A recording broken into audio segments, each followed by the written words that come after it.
বিক্রমপুরের বিখ্যাত রাজদোল্লা পিঠা। এই পিঠাটি বানাতে যেমন সহজ, খেতে অসম্ভব মজার। আসসালামু আলাইকুম। এই শীতে একটু ভিন্ন রকমের পিঠা তৈরি করলে পরিবারের সবাই কিন্তু খুশি হয়ে যায়। আর আজকে আমি আপনাদেরকে খুব সহজ একটি পিঠা তৈরি করে দেখাবো। এই পিঠাটি বানাতে যতটা সহজ, খেতে কিন্তু অসম্ভব মজার। এই রাজদোল্লা পিঠাটি কিভাবে বানিয়েছি চলুন সেই রেসিপিটি দেখে নিই। এই পিঠা তৈরি করার জন্য এখানে আমি 3 কাপ ভেজা চালের গুঁড়া নিয়ে নিয়েছি।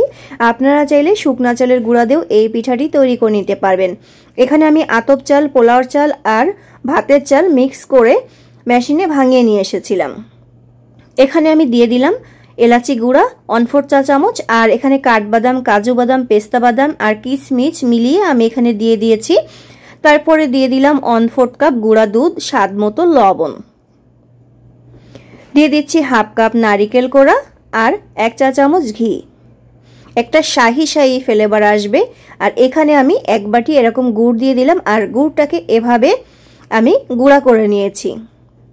একদম মিহি করে নেওয়া যাবে না, একটু দানা দানা ভাব থাকবে। গুড়টাকে এভাবেই আপনাকে করে নিতে হবে, মানে গুঁড়া করে নিতে হবে। আর বাদামটা আপনাদের ইচ্ছা অনুযায়ী কম বেশ করে দিয়ে নেবেন। এই বাদামটা যখন মুখে পড়ে খেতে কিন্তু অসম্ভব মজার হয়। এখন সব উপকরণ এভাবে করে হাতের সাহায্যে খুব ভালো করে মিশিয়ে নিতে হবে। গুড়টাকে একটু ভেঙে ভেঙে দিতে হবে। সবকিছু খুব ভালো করে এভাবে করে আপনার মিশিয়ে নিতে হবে। এই সব কিছুর মিশ্রণে এমন একটা ফ্লেভার আসে যেটা আপনার খেতে গেলে এতটাই মজার হয়, আপনি একবার খেলেই বুঝতে পারবেন। তখন এর স্বাদ আপনাদের মুখে লেগে থাকবে, বারবার খেতে মন চাইবে। তো সবকিছু খুব ভালো করে একটু নেড়ে চেড়ে সময় নিয়ে মিশিয়ে নিতে হবে। আপনারা চাইলে কিন্তু শুকনা চালের গুঁড়া দিয়েও এই পিঠাটি তৈরি করে নিতে পারবেন। এখন এখানে আমি সামান্য একটু দুধ দিয়ে দিচ্ছি, দিয়ে এবারটাকে খুব ভালো করে মিশিয়ে নেব। দুধটা একবারে দিতে যাবেন না, শুকনা চালের গুঁড়া হলে দুধের পরিমাণটা একটু বেশি লাগবে। ভেজা চালের গুঁড়া যেহেতু এটা আমার, সেই জন্য কিন্তু দুধের পরিমাণটা খুবই কম লেগেছে, 1/4 কাপের মতো লেগেছে। আপনাদের কম বেশি লাগতে পারে, বুঝে শুনে দিয়ে নেবেন। দুধটাকে দিয়ে খুব ভালো করে আমি একটু মিশিয়ে নিচ্ছি। একটু সময় নিয়ে এটা খুব ভালো করে মিশিয়ে নিতে হবে। আর দুধটা কিন্তু একবারে দিতে যাবেন না, খুবই অল্প অল্প দিয়ে খুব ভালো করে মিশিয়ে নেবেন। সবকিছু খুব ভালো করে মিশিয়ে নিতে হবে একটু সময় নিয়ে। এটা যখন হয়ে যাবে আপনারা নিজেরাই বুঝতে পারবেন। যখন মুঠ করবেন তখন এটা খুব সুন্দর করে দলা বেঁধে যাবে, আর ফেলে দিলেও ভেঙে যাবে না। যখন হাত দিয়ে এটাকে চাপ দেবেন তখন এটা ভেঙে যাবে, তখনই বুঝবেন এটা পারফেক্টভাবেই রেডি হয়ে গেছে। দেখুন, দলা করলাম, ফেলে দিলাম, ভেঙে যায়নি। হাত দিয়ে একটু চাপ দিলে এটা ভেঙে যাবে, তখনই বুঝবেন এটা পারফেক্টভাবেই রেডি হয়ে গেছে। এখন এটাকে আমি রেস্টে রেখে দেব আধা ঘন্টার জন্য। ঢেকে রেখে দিচ্ছি আধা ঘন্টার জন্য। আধা ঘন্টা পরে ফিরে আসছি। আধা ঘন্টা পরে ফিরে আসলাম। এটা খুব ভালো মতোই সেট হয়ে গিয়েছে, এই যে দেখতেই পাচ্ছেন। এখন আমি এই পিঠার শেপ দিয়ে নেব। আপনারা চাইলে এভাবে গোল করে একটু চেপে চেপে খুব সুন্দর করে একটা শেপ দিয়ে নিতে পারেন। এই যে দেখতেই পাচ্ছেন, খুব সুন্দর একটা শেপ কিন্তু চলে এসেছে।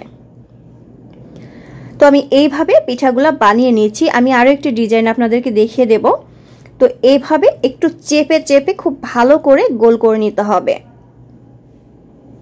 খুবই সহজ বানানো, খেতে অসম্ভব মজার, কারণ এর ভিতরে বাদাম, কিশমিশ, গুঁড়া দুধ, নারিকেল, গুড় সবকিছুই আছে। তাছাড়া এলাচের ফ্লেভার, ঘিয়ের ফ্লেভার সবকিছু মিলিয়ে জাস্ট ওয়াও। এরকম একটা কুকি কাটার নিয়ে নিয়েছি। আপনাদের হাতের কাছে যদি এটা না থাকে আপনারা শুধু গোল করেও কিন্তু এই পিঠাটা বানিয়ে নিতে পারবেন।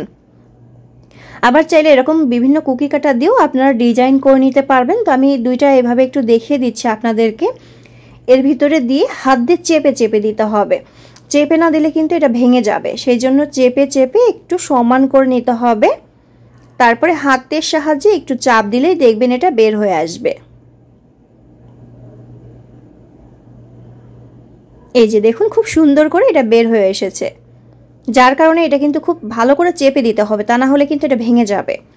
তো আরো একটি আপনাদেরকে বানিয়ে দেখিয়ে দিচ্ছি। আপনাদের হাতের কাছে যদি এটা না থাকে, আবারও বলছি, আপনারা হাত দিয়ে গোল গোল করে শেপ দিয়ে নিতে পারবেন। আপনাদের পছন্দ অনুযায়ী আপনারা ডিজাইনও করে নিতে পারবেন। তো এইভাবে আমি সব পিঠাগুলাই বানিয়ে নেব। আজকের এই সহজ পিঠার রেসিপিটি যদি আপনাদের ভালো লেগে থাকে অবশ্যই একটা লাইক দিতে ভুলবেন না, আর ফ্যামিলি অ্যান্ড ফ্রেন্ডের সাথে অবশ্যই শেয়ার করবেন।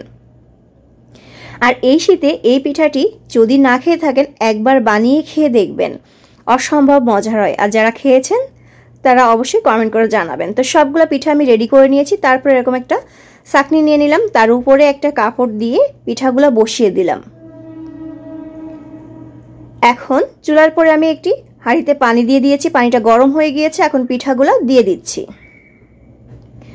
এখন উপর দিয়ে এই কাপড়টাও আবার দিয়ে দিচ্ছি, দিয়ে একটা ঢাকনা দিয়ে ঢেকে 30 মিনিটের জন্য ভাপে রেখে দেব মিডিয়াম আছে।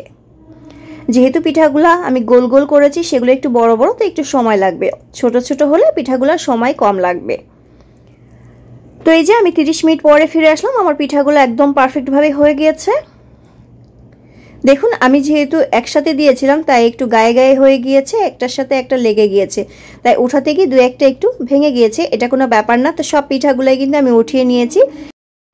তো অবশ্যই এই পিঠাটি একবার হলেও বানিয়ে খেয়ে দেখবেন, আর যদি ভালো লেগে থাকে একটা লাইক দিতে ভুলবেন না। তো একটা পিঠা ভেঙে দেখিয়ে দিচ্ছি, মাশাআল্লাহ ভিতরটাও দেখুন কতটা পারফেক্টভাবে তৈরি হয়েছে।